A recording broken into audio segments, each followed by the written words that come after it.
তো বন্ধুরা, আমি এখন যেটা নিয়ে কথা বলবো সেটা হচ্ছে ডিসি জেনারেটর।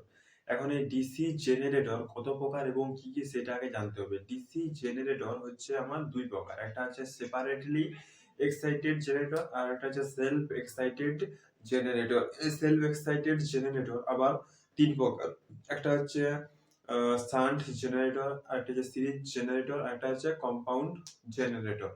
এই কম্পাউন্ড জেনারেটর আবার দুই প্রকার, একটা হচ্ছে লং শান্ট এবং একটা হচ্ছে শর্ট শান্ট। এই লং শান্ট দুই প্রকার, একটা হচ্ছে কমিউলেটিভ আর একটা হচ্ছে ডিফারেন্সিয়াল। শর্ট শান্ট এরও দুই প্রকার, কমিউলেটিভ আর ডিফারেন্সিয়াল। কারণ কথা হচ্ছে এই যে আমাদের ডিসি জেনারেটর কিভাবে আমাদের ইএমএফ জেনারেট করে।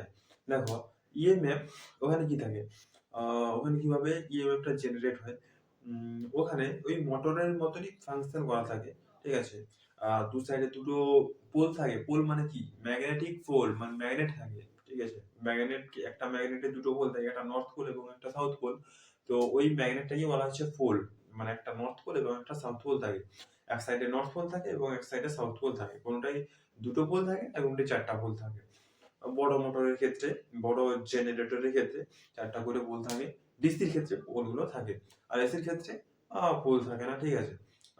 কেন থাকে না পোল, সেটা এসি যখন আমি পড়াবো তখন আমি বলে দেবো। তো এখানে কি হচ্ছে, যে আমাদের ডিসি জেনারেটর, সেখানে আমাদের ওর ভিতরে একটা আর্মেচার থাকে, ঠিক আছে।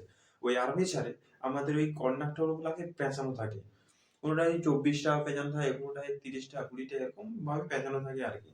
তো ওখানে কি হয়, ওই মানে একটা ম্যাগনেটিক ফিল্ডের মধ্যে যদি একটা রোটেটিং কন্ডাক্টরকে প্রেস করি, তাহলে ওই কন্ডাক্টরের মধ্যে আমাদের ইএমএফ জেনারেট হবে। তো ম্যাগনেটিক ফিল্ড মানে কি, দু সাইডে দুটো পোল থাকছে, এবার যদি ওর মধ্যিখানে যদি আমি একটা রোটেটিং কন্ডাক্টরকে প্রেস করি, তাহলে কি হবে, ওর মধ্যে ইএমএফ জেনারেট হবে, হবে তো। তো এখানে কথা হচ্ছে কিভাবে জেনারেট হবে। দেখো, কিভাবে জেনারেট হবে সেটা একটু তোমাদেরকে একটু বই পড়তে হবে, প্র্যাকটিক্যালি দেখাতে হবে।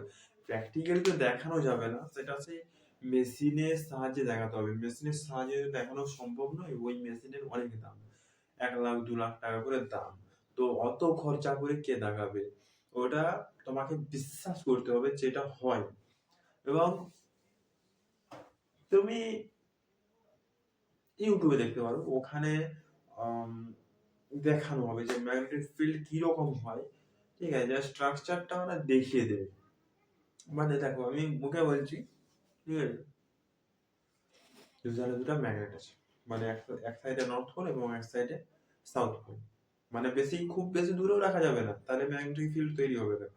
মানে কাছাকাছি রাখতে হবে, যাতে আকর্ষণ হয় আর কি, সেরকম রাখলে আকর্ষণ হওয়া মানে একটা ম্যাগনেটিক ফিল্ড তৈরি হচ্ছে, এটা হয় না। এরকম ছোটবেলায় এরকম আমরা ম্যাগনেট নিয়ে, চুম্বক নিয়ে অনেক খেলা করেছি, কিন্তু আমরা জানি না যে এটার আসলে কাজ কি। হ্যাঁ, তো ওই দুটো পোলের মধ্যেখানে, মানে নর্থ পোলে কিন্তু হবে না, নর্থ সাউথ চাই, তবে হবে ম্যাগনেটিক ফিল্ডটা। তো ওই দুটোর মধ্যে ম্যাগনেটিক ফিল্ড, এই ম্যাগনেটিক লাইনস তৈরি হয়, এবং ম্যাগনেটিক লাইনস গুলো সবগুলোকে একগুচ্ছ বলা হচ্ছে ম্যাগনেটিক ফ্লাক্স, আর পুরো ফ্লাক্সটাকে বলা হচ্ছে ম্যাগনেটিক লাইনস, এই ম্যাগনেটিক ফিল্ড, ঠিক আছে। তাই যদি প্রশ্ন করা হয় যে ম্যাগনেটিক ফিল্ড কাকে বলে, ম্যাগনেটিক ফিল্ড মানে একটা চুম্বকের লাইনগুলো যতটা এরিয়া জুড়ে থাকে সেটাকে তার ম্যাগনেটিক ফিল্ড বলে।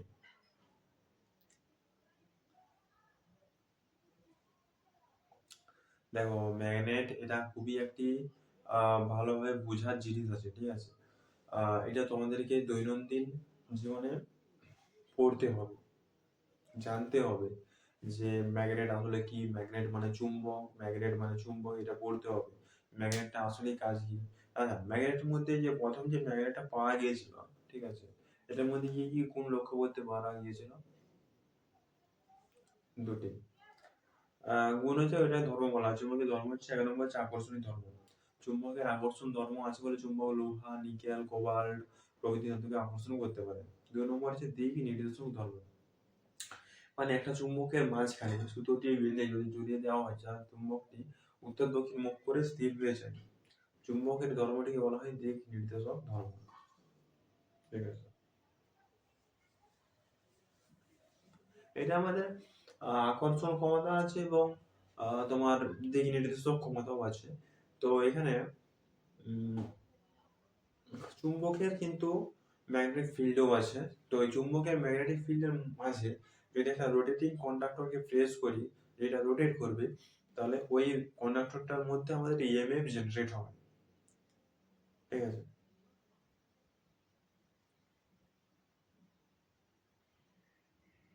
বুঝতে পেরেছো?